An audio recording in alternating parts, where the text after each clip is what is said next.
Pilar Domenech, de Valencia, profesora de Historia, jubilada, presidenta de la Asociación Espírita de Valencia Hogar Fraterno, conferenciante y divulgadora espírita, autora del libro Breves historias entre dos mundos. Recientemente ha publicado la segunda parte. Deciros también que el libro, hay personas que se habían quedado y que estaban preguntando por el libro, y hay libros. Tenemos libros disponibles para aquellos que quieran llevarse de aquí el libro de Pilar, que es muy interesante. Para nosotros nos sirve de estudio, ya lo sabes, y es muy interesante todas las historias que ahí se narran. Se aprende muchísimo. Bueno, Pilar, como tú bien dices, fue la primera tesorera administrando lo que no había. Lo que no había y lo que no hay. Porque aquí salimos, no sabemos cómo, pero salimos para adelante. Pues con el esfuerzo y con la buena voluntad y con el apoyo de todos los que estamos en el mismo barco. Así que aprovecho esta oportunidad para ver quién se quiera sumar a todos estos proyectos, que siempre serán muy bienvenidos. Si no es con su trabajo directo y personal, pues el hecho de recibir un apoyo económico ya nos supone un buen aporte para poder continuar con todas estas organizaciones de eventos y de muchas cosas más. Gracias, Pilar, por la labor que hiciste y la que haces. Porque desde que nos conocemos, que es de mucho, bueno, la llevo en el alma. Aunque estamos en la distancia física, nos llevamos en el alma. El cariño es mutuo, nos apoyamos mutuamente, y gracias a ese apoyo, a esas afinidades que tenemos los unos para con los otros, es como nos vamos fuertes para afrontar pues todo lo que hay a lo largo de un año y de lo que esté por venir. Todo esto es el alimento del alma, el que nos sobrepone y nos levanta cada día. Así que muchas gracias, Pilar, muchas gracias, Débora. No voy a robar tiempo más de lo que estoy haciendo, y adelante, damos la palabra a Pilar para que hable de sociedad.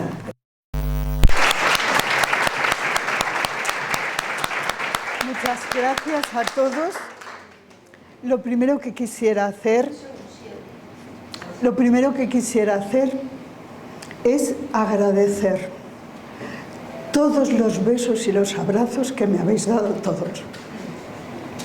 Porque aquí hay mucha gente a la que quiero y a la que solo en los congresos tengo el placer de ver.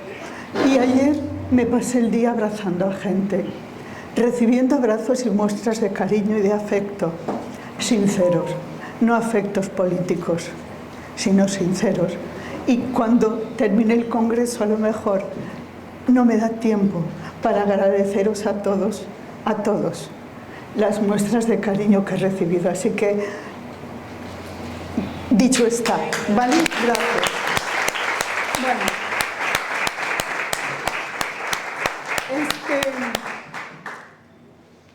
este trabajo, Mercedes lo vio muy claro, y Débora y yo empezamos a trabajar en esto, a ver cómo podíamos, tal. Siempre en una conferencia que tengamos que dar hay muchas horas de estudio, pero los primeros que salimos beneficiados somos nosotros. Yo, a lo largo de la charla, voy a decir algunas cosas de las cuales tengo certeza, pero hay muchas preguntas que con honestidad tendríamos que empezar a plantearnos y a respondernos todos. Yo, francamente, no tengo respuesta. Vamos a empezar. Como siempre empiezo, pues, por la definición de la RAE de lo que es el conocimiento, acción y efecto de conocer. Y es la capacidad que tiene el ser humano para identificar, observar y analizar lo que sucede en la realidad y utilizarlo para su propio beneficio. Como muy bien aparece en la imagen, aquí tenemos una serie de datos que nuestra inteligencia nos aporta un conocimiento y nos sirve para enfrentarnos a la realidad. Pero nuestra realidad, nosotros mismos estamos rodeados de personas con distintas capacidades físicas y intelectuales. Y por lo tanto, aunque esa sea la definición de conocimiento, no todos podemos llegar a tener la misma conclusión de las cosas, no por falta de voluntad, sino por nuestra propia evolución, nuestro propio entendimiento, ¿vale? Si insistiéramos en el conocimiento, sería entonces el momento de llegar a la sabiduría, que es en realidad a lo que todo el mundo pretende, ¿vale? Que sería un conocimiento más profundo de las ciencias, las letras o las artes, y consistiría en la habilidad de identificar la acción más adecuada para realizar un buen fin o el grado más alto de conocimiento. Y aquí, en esta escala, nos propone distintos niveles. Primero tendríamos la reunión de unos datos, después una información. Esa información nos llevaría a un conocimiento que nos permitiría alcanzar una comprensión profunda de las cosas y entonces aplicar la sabiduría, ¿vale? Pero, ¿veis? Es una imagen de una calle cualquiera nuestra. Aquí hay un montón de personas. Estamos viviendo todos juntos y cada uno de nosotros tiene un nivel de comprensión y un nivel de conocimiento, un nivel de consciencia. Estos días, con el desastre de Valencia, de las lluvias y la dana, se ha visto muy claramente que ante un mismo hecho, a algunas personas le ha servido para ayudar, para crecer, para aportar, y a otras personas el mismo hecho les ha llevado a cometer asaltos y aprovecharse del desastre de los demás. Por lo tanto, el nivel de conocimiento y el nivel de conciencia en la sociedad en la que vivimos es completamente diferente. Así que algunas personas creen que han despertado, o ellas mismas se califican como personas que están despiertas, y otras personas están dormidas. Esto de estar despierto y de estar dormido es algo que nos conduce a un autoengaño, pero total, porque no estamos dormidos en todas nuestras cuestiones, ni estamos despiertos en todas nuestras cuestiones, ¿vale? Os recuerdo Sócrates, uno de los sabios de Grecia, que nos ha dejado una frase: solo sé que nada sé, porque a medida que vamos siendo conscientes de las cosas, nos vamos dando cuenta de lo que aún nos queda por recorrer, ¿vale? Esto sería, pues, la definición de conocimiento. Pero, ya veis, los seres humanos vivimos en sociedad. Y cuando hablamos de sociedad nos referimos a un grupo de individuos que tienen una cultura en común, que comparten unas creencias, que esas creencias condicionan su modo de vida y que viven en un determinado territorio, ¿vale? Bueno, pues un ser humano no progresa en soledad. Un árbol no hace un bosque. No hay nadie que solo pueda transformar el mundo, pero muchas individualidades juntas pueden participar en el cambio indispensable para que se haga la realidad de los hombres inteligentes que han crecido en Dios. Es una cita libre, porque el texto es muy grande, de Le Journal Spirit, el número 128. Me pareció muy adecuado, porque nadie, ningún espíritu, ningún grupo pequeño puede cambiar el mundo. Somos 8.000 millones de personas. La labor es nuestra. Nadie va a venir a hacer un trabajo que nos corresponde a nosotros.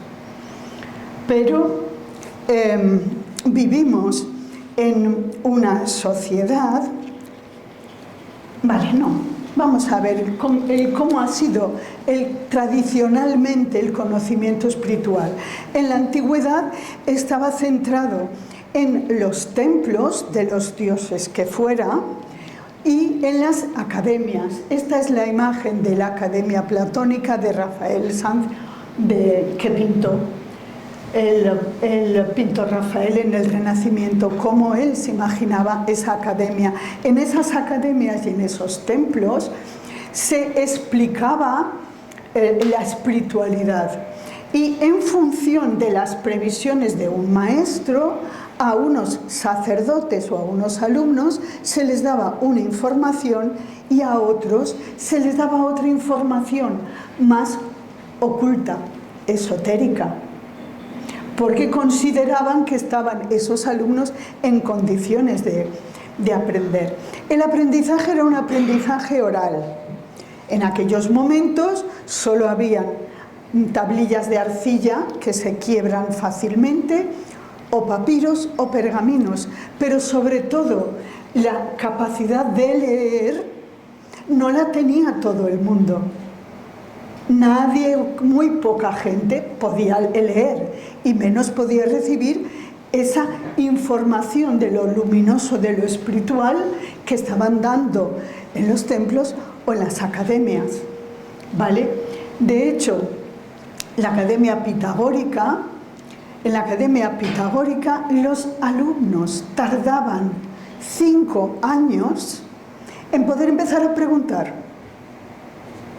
Primero habían tenido que estar en silencio escuchando las clases y las explicaciones que allí se daban, pero solo a partir del 5.º año podían empezar a preguntar, porque si no se consideraba que molestaban el desarrollo de aprendizaje de lo espiritual del resto de los compañeros. No me imagino hoy a nadie en el centro espírita 5 años sin preguntar nada, no soy capaz, ¿vale? Bueno, pues la siguiente forma de divulgar lo espiritual la tenemos en Jesús. Hasta la aparición de Jesús, la forma de divulgar el conocimiento espiritual era como la he dicho. Aquí tenemos Jesús, que introdujo muy escuetamente novedades en el modo de divulgación. Ya no estaba en los templos, estaba en las calles, en las plazas, en los mercados, donde podía divulgarla. El ámbito de la aplicación la decía su doctrina, tanto para judíos como para gentiles. ¿Quiénes eran los gentiles? Los que no eran judíos, el resto de la humanidad. Ya no iba solo para los alumnos, para los sacerdotes y el resto de la población, aún con ritos ancestrales dirigidos al Dios, pensando que si el rito no lo hacían bien, Dios los podía castigar con cualquiera de las plagas. Por lo tanto, horroroso, ¿no? Bueno, de hecho, la guerra de Troya, ya sabéis, las diosas le ponen un anzuelo a un ser humano. ¿Cuál es más guapa de nosotras? Si fulanita o menganita. Y el ser humano, con toda su inocencia, peca y dice fulanita, y ahí se desata la guerra de Troya con todas las conclusiones. Pues aquí está el contacto entre lo divino, representado por esas diosas tan humanas, y lo humano, ¿vale? Aquí el modo de divulgación, ya os digo, a todo el mundo, a todo el mundo. El modo de divulgación en cualquier sitio, el ámbito de aplicación a todo el mundo, y introduce una nueva idea de Dios. Por lo tanto, esto es absolutamente revolucionario. Ha cambiado mucho la forma antigua a esta forma novedosa. ¿Qué hicimos los seres humanos? Pues recoger las enseñanzas de Jesús. Jesús no escribió nada, ¿vale? Fueron sus discípulos, 70, 80 años después, los que, utilizando su memoria, empezaron a escribir los evangelios, que en un principio habían mucho. Pero lo cierto es que la doctrina que predicó Jesús se la apropió la Iglesia a partir del siglo II-III después de Cristo y la entendió, la modificó y la aplicó a su propia conveniencia. Y mientras en el ámbito nuestro, en el ámbito occidental, el conocimiento espiritual, lo mismo que la capacidad de leer y de escribir, estaba centrada en la Iglesia. Nadie que no hubiera tenido una educación eclesiástica, incluido mujeres en los conventos, las abadesas, ¿vale? Tenía capacidad a lo que era el conocimiento espiritual. Los demás lo teníamos que ver en las paredes o nos lo decía el cura en los sermones. Estábamos completamente alejados de este conocimiento hasta que apareció el libro de los espíritus. Y con el libro de los espíritus se produce una democratización del conocimiento espiritual. Esto tendría que haberlo puesto después, pero bueno, entenderéis por qué. ¿Cómo se recibe el libro de los espíritus? Hasta ahora era un único ser humano que después de una temporada de ascesis, ayuno o largos años de meditación y de reclusión, recibía la información de lo divino. Y esta persona la divulgaba. Aquí no tenemos a un solo individuo. Aquí hay muchos espíritus conectando con muchos médiums, dando la misma información, dirigida a todo el mundo. ¿Y qué es un médium? Pues Allan Kardec nos lo dice, que la mediumnidad es la disposición orgánica de la que todo hombre puede estar dotado. Por lo tanto, no es un ser excepcional. Y en la Génesis nos dice que el origen de la doctrina espírita es divino, que la iniciativa pertenece a los espíritus, plural. Y en el libro de los espíritus aparecen muchos espíritus, ¿vale? Y en el resto de la codificación lo mismo. Y también la elaboración es el resultado de los hombres. Allan Kardec es el codificador, el que con su labor pedagógica y su cabeza maravillosa fue capaz de, esto es una repetición, esto tal, esto no está contrastado, voy a contrastar, pero aquí es una democratización tremenda. Y el modo de divulgación ya no está centrado en una única institución, que es la Iglesia.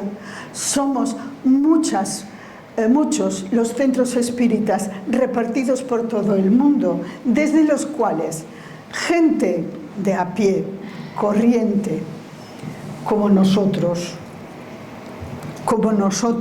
los que vamos divulgando el espiritismo. No hay sacerdotes, no cobramos, nos lleva nuestro esfuerzo de horas de trabajo para tratar de comprender las cosas y a ver cómo podemos colaborar en la divulgación del espiritismo desde la más absoluta generosidad y desde la más absoluta gratuidad.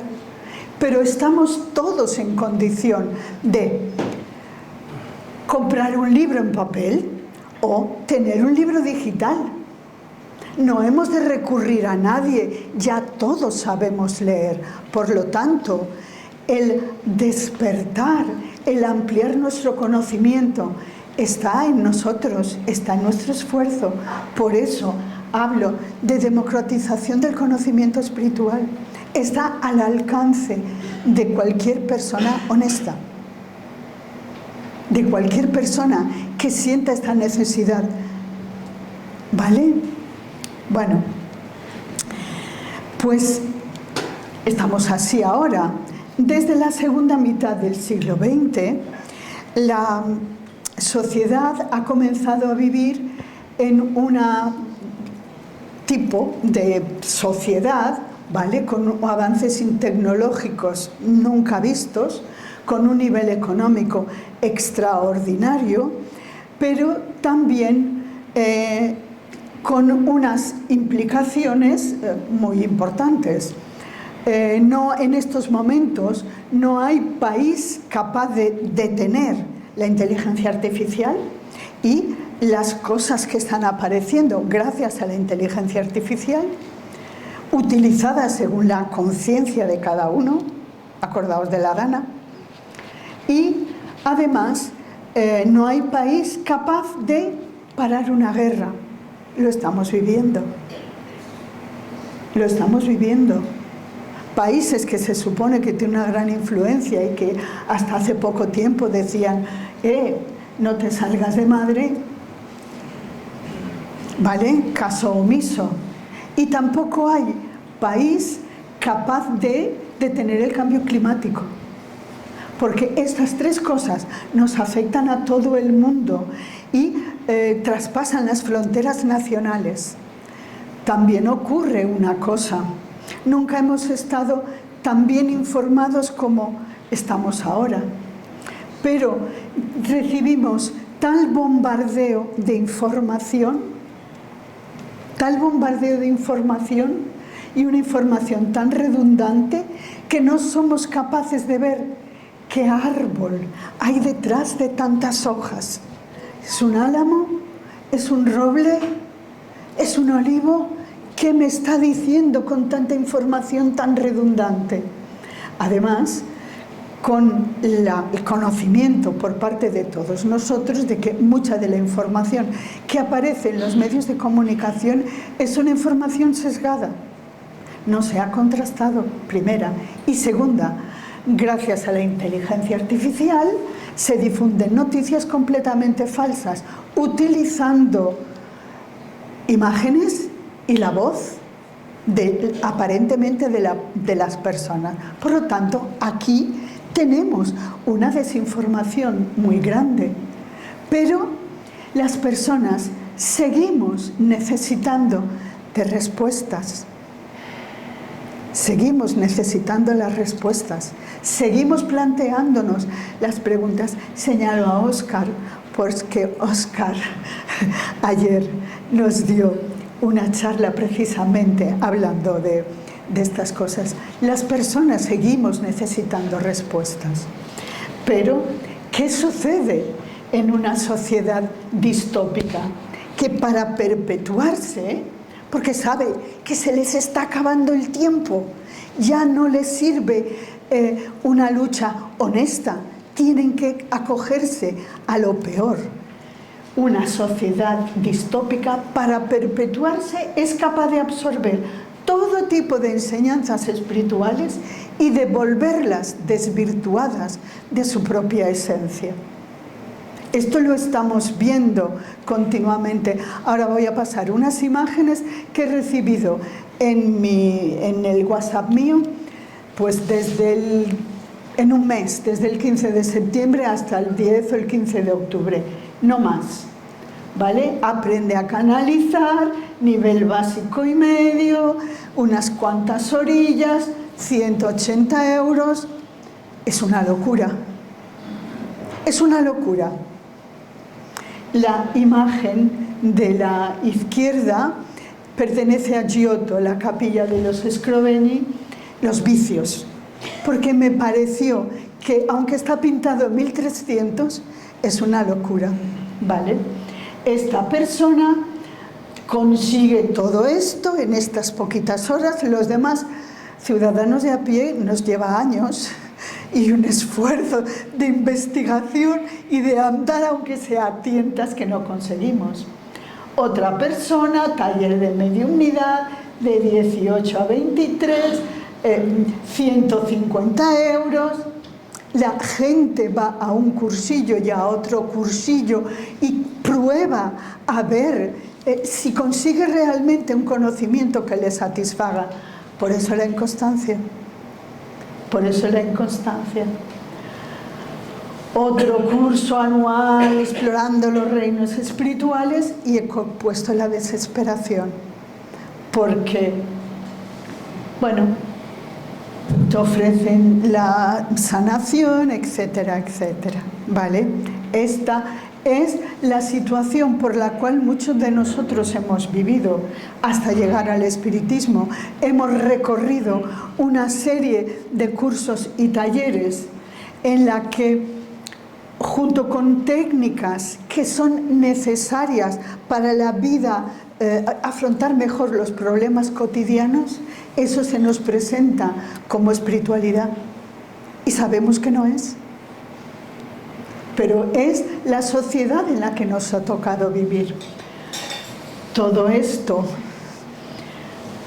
envidia y la infidelidad, no infidelidad a el ser amado, sino infidelidad a nosotros mismos. Vamos de un taller a otro, de un curso a otro, porque el propósito de ese mercadeo es que lleguemos a la conclusión: todo sirve. Ay, yo he hecho este cursillo, me va fantástico, tal. O nada sirve. Esto no sirve para nada. Es una búsqueda de locos. Pero no es posible, porque tal y como nos lo dice Allan Kardec en las obras póstumas, hay en el hombre un principio inteligente llamado, alma o espíritu, independiente de la materia y que le concede el sentido moral y la facultad de pensar. Hay en nuestro interior una ansia por saber que no nos permite estar quietos. Podremos parar una temporada, entender o encajar el golpe que hemos recibido, pero hay algo en nuestro interior que nos pide continuamente avanzar un paso más, aunque sea un paso aparentemente hasta un precipicio, que nunca lo es. Que nunca lo es. Vale. A ver. Bueno, pues siempre ha habido personas o instituciones serias que han divulgado el conocimiento espiritual, pero junto con estas instituciones, personas serias, este mercadeo, ha habido instituciones menos serias, libros que son un boom. Le oí en una charla a John F. Purua la expresión de Alka-Seltzer, no sé si te acordarás, pero en una charla utilizó la expresión. Hay libros que tienen un efecto Alka-Seltzer, que sube, pero son un boom mundial de todas las editoriales y tal, pero se agotan en ellos mismos, porque detrás no hay nada. Detrás no hay nada, lo mismo que las instituciones. Bueno, pues nosotros sabemos que la evolución tiene lugar tanto individual, persona a persona, como colectivamente. Hay un refrán muy maño que dice: un grano no hace granero, pero ayuda al compañero. ¿Vale? Por eso nuestra evolución es larga, lenta, difícil y desde luego nada que puedas adquirir a golpe de talonario, a golpe de tarjeta de crédito o a golpe de una mediumnidad, como nos han anunciado, previo pago de 180 euros por unas cuantas horas. La gente sale trastornada. ¿Cuántas personas no han venido al centro espírita? Es que he hecho un curso para que me despertaran la Kundalini, y la persona que tenía facultades que no sabía, le han despertado la Kundalini y la han vuelto loca. Por lo tanto, las necesidades siguen estando. Creo, sinceramente, que el espiritismo es una doctrina que nos invita a recorrer este camino hacia la perfección de forma seria, callada, sin estridencias, pero constante, y en la medida en que nuestra comprensión y asimilación de los conceptos nos va imponiendo Es nuestra propia consciencia la que nos lleva, nuestra propia comprensión la que nos lleva a dar un paso más y a descubrir algo más de lo que hasta entonces no hemos descubierto. Bueno, pues aquí Allan Kardec ya nos dice que el espiritismo es una ciencia de observación y una doctrina filosófica. Como ciencia práctica consiste en las relaciones que pueden establecerse con los espíritus y como doctrina filosófica todas las consecuencias morales que se desprenden de semejantes relaciones, que ayer también lo tocó Joao y lo vimos perfectamente con Joao. Este triple aspecto científico, filosófico y moral es lo que permite que las personas que somos tan variopintas, desde distintas posiciones, nos acerquemos al espiritismo y podamos comprenderlo. ¿Vale? También Allan Kardec en el viaje espírita nos dice, los espíritus lo han confirmado, lo han afirmado, la fase de curiosidad ya pasó y vivimos en un segundo periodo, el de la filosofía. El tercero comenzará dentro de poco, será el de su aplicación, o sea, el de la reforma de la humanidad. Y también Mauro nos dijo ayer que lo que es arriba es abajo en las leyes de Kybalión, lo que es pequeño está también contenido en lo más grande. Pues vamos a aplicar estos pasos, porque estos pasos nos sirven muy bien para confirmar en líneas generales cómo hemos ido acercándonos al espiritismo. El primer paso sería la curiosidad o la necesidad curiosa que tenemos de respuestas ante nuestro malestar, ante las dificultades que estamos teniendo. Y esta curiosidad se ve contestada con el contenido filosófico. Es una respuesta racional, con los pies en el suelo, con un porqué, con un contenido, con un sentido. Y el tercero, la comprensión de esta filosofía, es lo que nos lleva a tener estas aplicaciones de la filosofía, porque si yo estoy, gracias a la filosofía espírita, considerando que tal comportamiento no es el adecuado, podré equivocarme muchas veces, pero voy a intentar llegar a un comportamiento que haya una coherencia entre lo que pienso y lo que actúo. Y esto es lo que nos da la tercera fase, ¿vale? Bueno, pues a pesar de todo lo que hemos dicho, el espiritismo sigue ofreciéndonos unas herramientas de progreso, tanto individual como colectivo, como social, y tenemos una serie de herramientas. Las mejores herramientas que tenemos están en nuestra propia doctrina, en nuestras bases doctrinarias, que nos permiten conocer el mundo físico y las influencias que recibe del mundo invisible, ¿vale? Que nos permite satisfacer la aspiración instintiva del hombre en cuanto al porvenir. Nos ofrece la visión clara de un mañana en función de nuestro comportamiento, un cielo o un infierno en base a nuestros logros conquistados.